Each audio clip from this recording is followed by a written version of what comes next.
je fais cette petite vidéo pour vous dire que j'ai bien l'impression que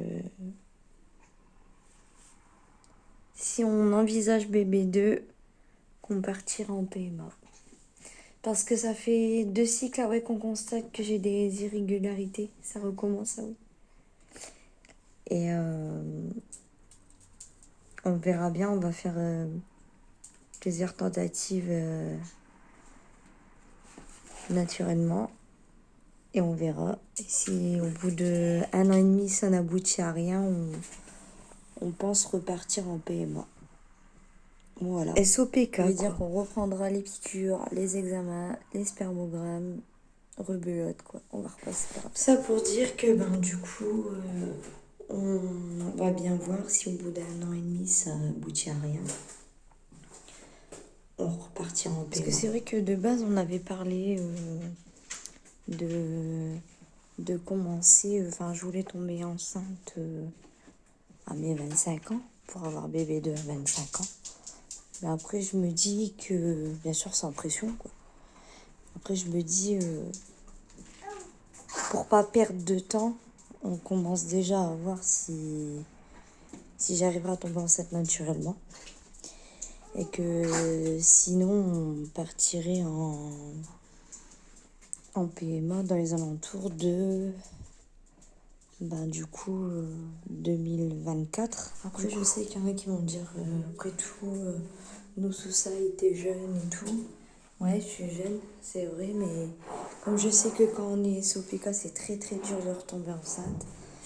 Et que moi, il m'a fallu quand même 2 inséminations. C'est au bout de la 2e que je suis tombée enceinte. Il m'a fallu quand même 300 piqûres pour avoir Kélio. Donc, j'essaye d'y croire, mais je me dis... après, je veux dire... j'ai quand même moins de pression, c'est pas comme si j'avais pas d'enfant du tout, quoi. Je néglige pas Clélio, au contraire, je suis très épanouie. Il a eu 5 mois hier. Et il nous comble de bonheur. Mais c'est vrai que mon rêve, ça serait de lui donner un petit frère ou une petite sœur. Après, on va me dire, c'est tôt, tu les fais les uns sur les autres. Oui, mais d'un côté, je me dis, j'ai envie de profiter avec mes enfants, en fait. J'ai envie de les voir grandir, profiter un maximum avec eux. Voilà, quoi. C'est pas le fait de les faire jeunes, puis après basta, on est tranquille. Non, parce que c'est une part de responsabilité, même quand ils sont plus grands, je sais. Et moi, je suis pas le type de mère qui lâcherait ses enfants ou quoi. Moi, je suis plus la mère qui serait là jusqu'au bout pour les accompagner, même quand ils auront leur indépendance, même quand ils seront majeurs. Je serai toujours derrière eux avec leur père. Parce que c'est vrai que je parle de moi, parce que c'est moi qui fais la vidéo, mais avec le père, on pense pareil. Parce qu'on voudrait profiter un maximum, parce qu'on n'en veut pas qu'un.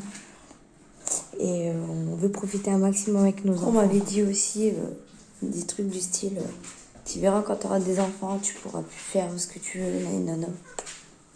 Je m'en fous, en fait.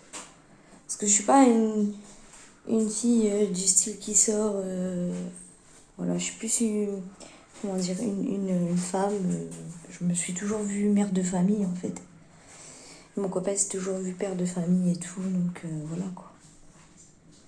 On s'est dit... ça fait très longtemps qu'on voulait fonder une famille. Parce que d'un côté, c'est une belle victoire de combattre l'infertilité. Il y en a beaucoup qui sont dans le même cas que moi, qui galèrent à avoir des enfants. Et je leur apporte, comme j'ai toujours dit dans toutes mes vidéos pratiquement, je leur apporte tout mon soutien avec mon conjoint. Parce que nous-mêmes, on l'a vécu et on sait ce que c'est d'attendre, d'avoir des déceptions, de faire des tests négatifs et tout.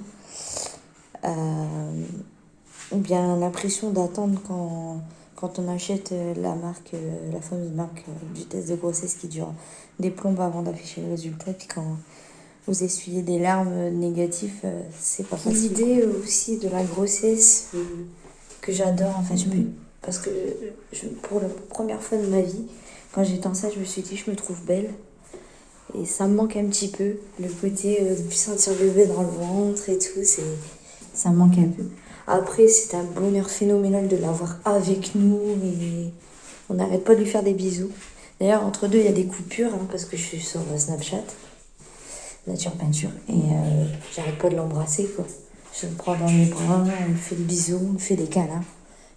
Il y a une belle boule bouille. Il ressemble de plus en plus à papa.